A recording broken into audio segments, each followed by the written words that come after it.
Thank you, Alice.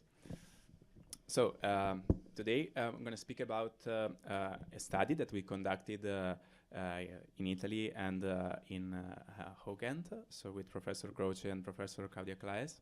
So we are talking about promoting social inclusion and the perception of priorities in activities provision by support staff.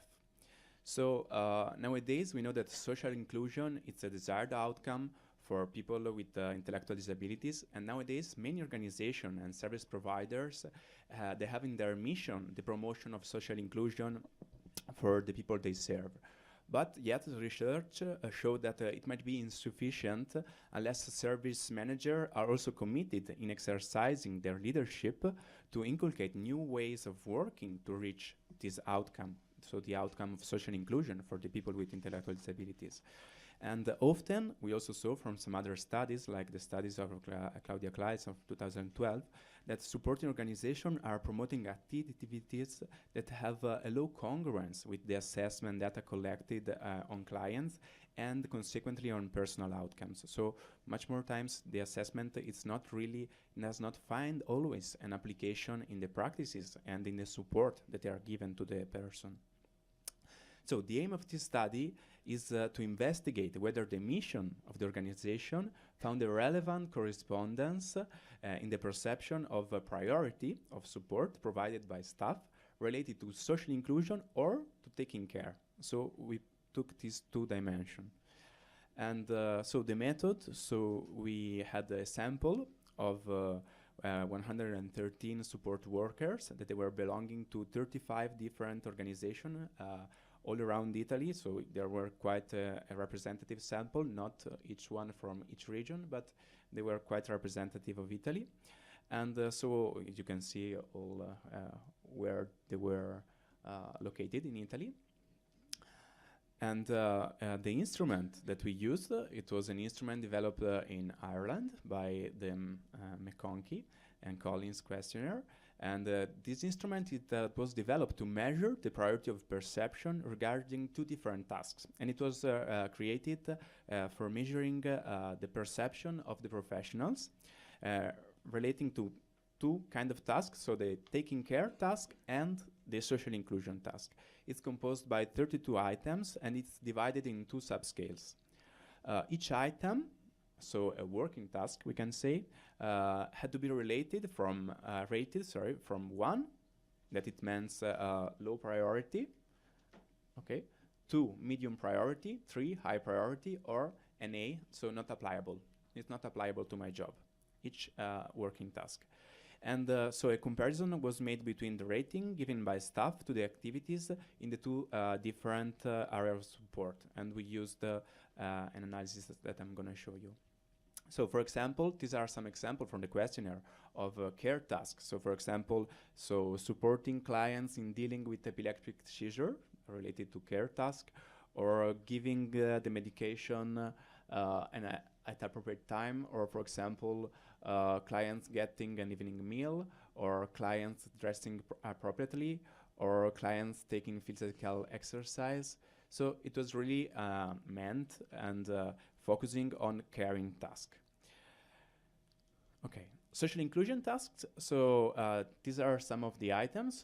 For example, increasing client choices about what they want to do during the day, or for example, clients going to the local shop, or clients phoning or texting to their friends. So we had these two different lists, 16 items per each list, relating to social inclusion tasks or taking care tasks. So these are the results. These are the results that are regarding the organization commitment and the mission of the service. So we can see on orange, it's not from yeah, it's not from Netherlands, but it's football team. Yeah. Okay, so we can see that all the 35 service providers, they had in their mission the social inclusion. So it was nominated in the mission that the service, they had a name on promoting social inclusion for the people they were working with. And just 7.3% they had in their mission the taking care of the person. And then, when we got to the results of the instrument, so we saw that 73.9, it was the percentage of the high priority task that they were given. So the much more of the high priority was given to taking care than just 30% it was given as high priority to the social inclusion of the persons that they were served by these organizations. And we measured it with non-parametrical statistics because the sample was not normal, and we saw that they were significantly different, the scores. When we got to the percentage of working tasks that were rated as not applicable, so we saw that there were much more tasks of social inclusion that they were not rated as not applicable than the taking care tasks, but the statistic was not significantly different, but it was as double of the others. And then when we analyzed the number of tasks that they were rated as a high priority by more than 50% of the staff, so we saw that the taking care tasks were rated as high priority by more than 50% of the staff, and they were 12 on 16. And when we went to measure and to see what about the social inclusion, we saw just 2 tasks. They were rated as high priority by more than 50% of the staff.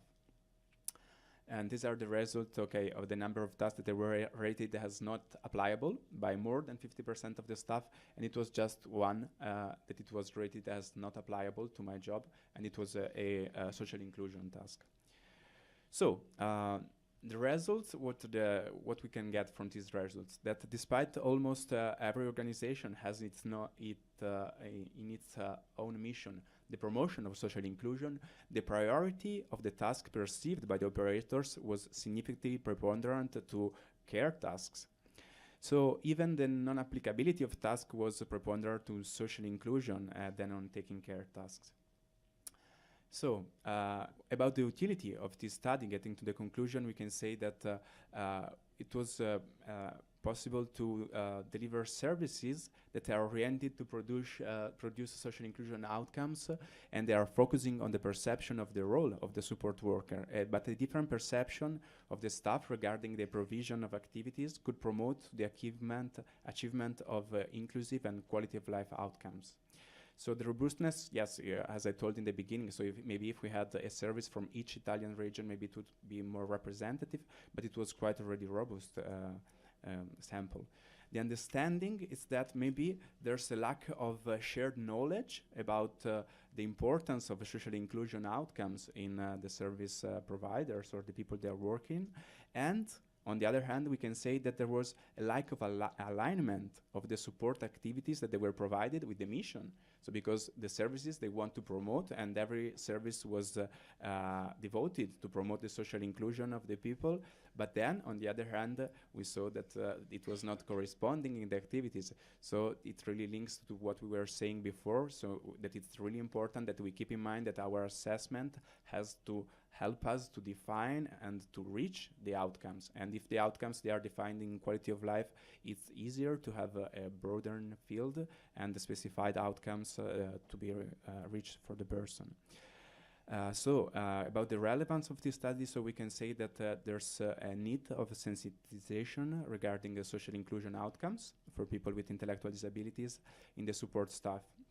But also, on the other hand, we can say that it's really important that we start to think on how to restructure the way that we support the people and the way at the organizational level, so that we can have really activities that are connected to the mission and to develop quality of life outcomes for the people that they are serving.